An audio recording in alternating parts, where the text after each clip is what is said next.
Last night I spoke of the apocalyptic situation that we are in, and I made it absolutely clear what I feel about this situation, what I know about the situation, which is it is up to us if it is the end or the beginning.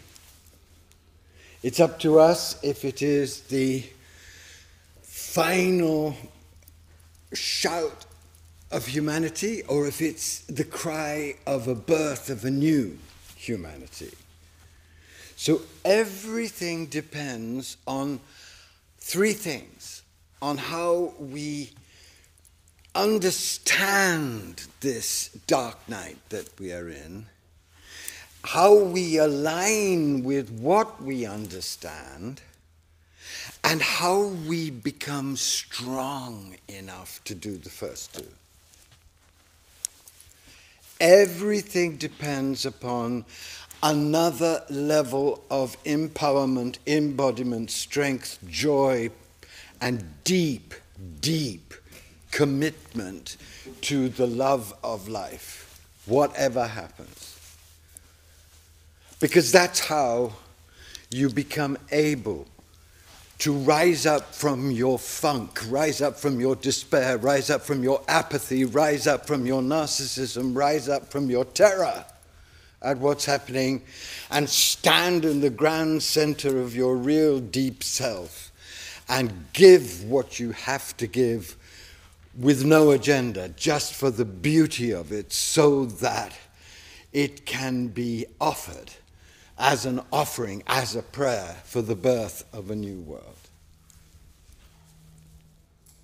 That is a very much more passionate, arduous, demanding program than just meditating and praying and feeling beauty. It's a program that involves the whole of yourself, bringing the whole of yourself into unity with the sacred power of the universe, so it can fill you, and so you can stop denying, stop turning away, stop pretending nothing is going on, stop feeling inadequate, stop hiding from the great task of turning up to be a midwife warrior at a time when your wisdom, your presence, your power, your body, your intelligence are desperately needed. You following me? This is the program. So we have to ask ourselves, what is the source of greatest power within us? And everybody can answer God or the divine or the presence, you know, the usual stuff, right? Don't go deeper. What is the greatest source of power within us? The real answer is in the following story. And you know the real answer, but I'd love to just tell you the story. It's in the Taittiriya Upanishad, and there was a Brahmin called Bhrigu Varuni, and Bhrigu Varuni had a son, and he wanted to know if his son would find the secret of the truth before he died. So he said to his son, go up on that mountain and meditate and come down every year and tell me what you've discovered about the truth of life. The son goes up to the mountain. First year he says, I've got it. The truth of life is food. And Dad says, well, it's good enough, but I mean, you'll need a bit more time up there. And then the next year he comes down and he's very proud of himself. He says, the secret of life is mind. Mind. A much better answer. Clearer, closer, right? But you've got to go up there. This goes on for a few years until what happens is that he sees his son coming down the mountain, and his son is radiant.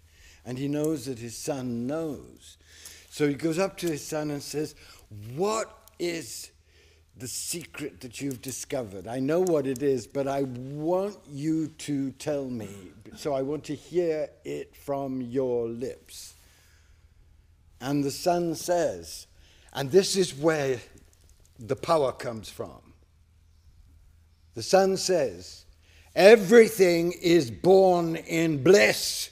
Everything is sustained by bliss. And everything returns to bliss. This is the greatest mystical teaching. This is the greatest mystical teaching. Everything is born from the Ananda, from the bliss power, the bliss force, the bliss love, the bliss energy of the unfettered, open, wild, holy divine, right?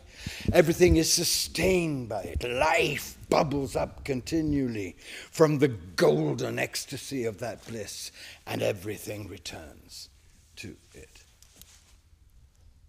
So what we need to do, if we are going to be warrior midwives of the birth of a new humanity, if we're going not to cower in our private gardens while the world burns, if we're not going to just hide from the agony, we are going to have to know how to inspire ourselves at the very deepest level with the very greatest, the wildest, the holiest, the calmest, the strongest, the most majestic joy.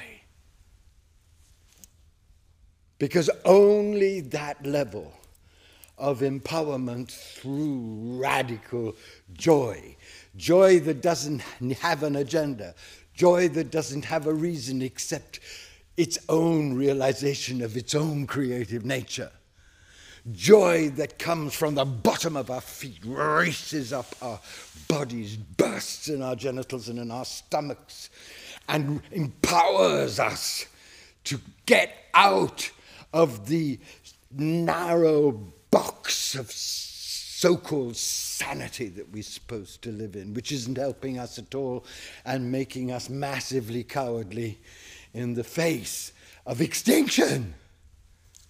Right? So, that's my little talk for today.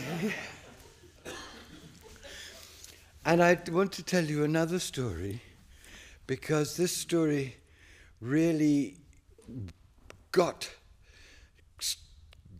me by the neck and has driven me to do the work that I've done since. Because I know that as we are, we haven't got a hope in hell of surviving. There is absolutely no way the humanity of this moment has any chance of getting through these crises. Because it's disconnected from the sacred, it's incredibly apathetic and lazy, it's deeply addicted to comfort, it's totally behind the rape and cruelty that's going on while pretending to have a few decent images because it doesn't want to change the structures which have to be changed very fast. And it's addicted to a very comfortable kind of spirituality, which is all about feeling good and being sweet with the sweetness and nothing to do about doing anything about anything.